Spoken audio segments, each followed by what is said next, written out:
हरि ओम तत्सत। जय कृष्ण। श्री गुरुवे नमः। Welcome to you. आज आपको हम गीता शास्त्र क्या है और इससे समाज का कैसे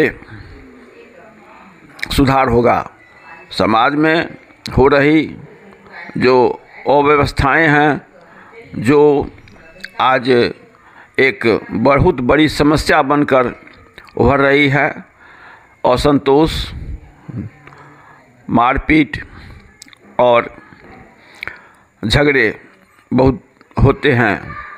लेकिन अगर आप गीता को पढ़ेंगे, गीता को समझेंगे, तो इससे आपका बहुत बड़ा कल्याण होने वाला है, हुआ है। और गीता की महत्ता को जानने के लिए एक बार आप उसे ज़रूर पढ़ें। आज जो अभिभावक हैं वो खुद भी पूरा नहीं जानते कि गीता में है क्या।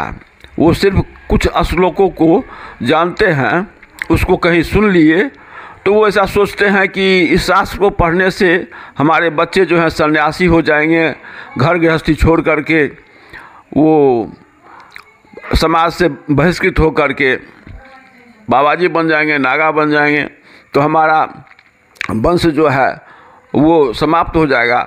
यह उनकी गलत धारणा है। भाइयों देखिए,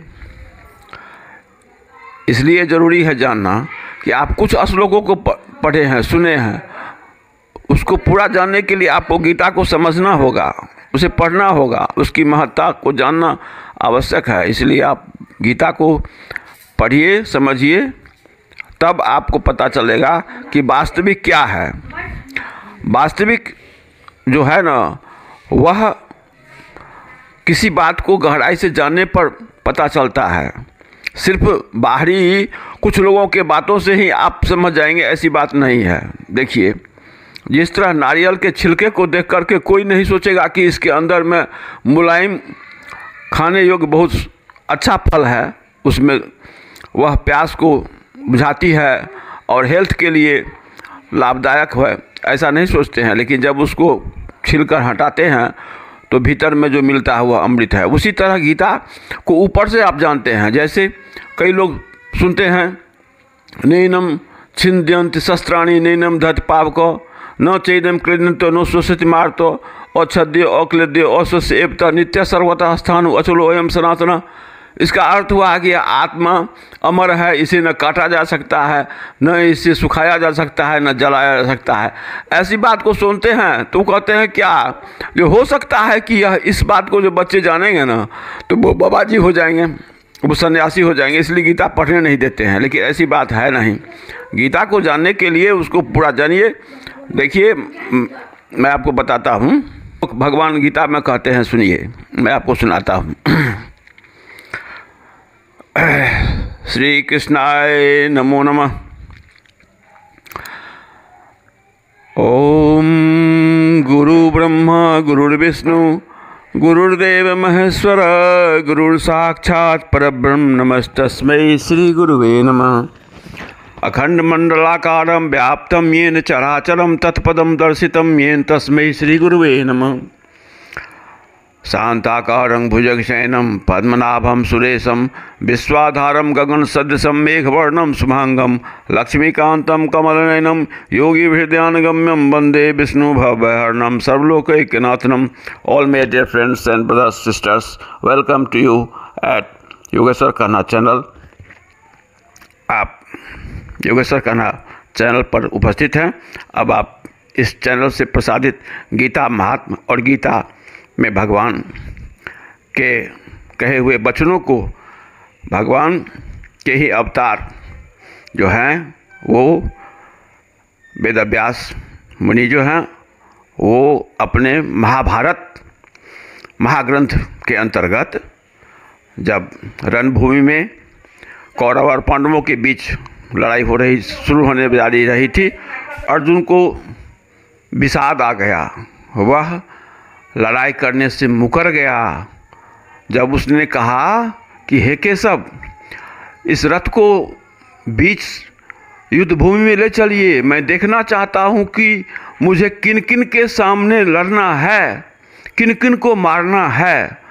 ऐसी अवस्था में वह जब देखते हैं कि हमारे विरुद्ध में जो हैं, प्रतिपक्ष में जो हैं, वो कौन है, तो द्रोणाचार्य गुरु हैं और उनके दादा हैं, उनके सगे भाई हैं, उनके भाई हैं और कई ऐसे व्यक्ति हैं जो माननीय हैं। मैं इनसे युद्ध कैसे करूंगा, यह सोचकर उसे विषाद हो गया और उसने कहा कि हे केशव, मुझे ज़मीन नहीं चाहिए, मुझे ऐश्वर्य नहीं चाहिए, मुझे कुछ नहीं चाहिए।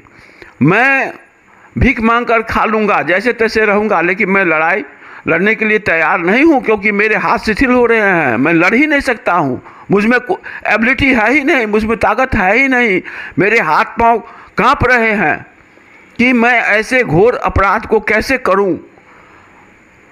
ऐसी अवस्था में ही भगवान ने उन्हें जो समझाया वही गीता शास्त्र है भाइयों। तो वेदव्यास जी ने जब अपना निर्णय लिखा तो सबसे पहले लिखा कि भाई इस कलयुग में तो बहुत शास्त्र पढ़ने का आपको मिलेगा ही नहीं समय, तो कम समय में। प्रिय दोस्तों, भगवान वेदव्यास क्या कह रहे हैं, ध्यान से सुने। गीता सुगीता कर्तव्या किम अन्यैः शास्त्र विस्तरैः या स्वयं पद्मनाभस्य मुख पद्मात् विनिःसृता। कहना है कि गीता को सुगीता बना करके अपने जीवन में उतारना ही कर्तव्य है। ऐसा क्यों कहा, तो सुनिए। भगवान श्री नारायण के नाभि कमल पर ब्रह्मा जी आए। ब्रह्मा जी के मुखार बिंद से चारों वेद प्रकट हुए और वेद से जो कही हुई वाणी है वह तो वेद शास्त्र हुआ, लेकिन यहाँ तो स्वयं भगवान नारायण स्वयं कृष्ण के रूप में आए हैं, फिर उनसे बढ़कर दूसरा कौन शास्त्र होगा। दिस प्रोग्राम प्रेजेंटेड बाय वैष्णव राजगोपाल जी। जो भाई अभी तक सब्सक्राइब न किए हो वो अवश्य से सब्सक्राइब करें। धन्यवाद।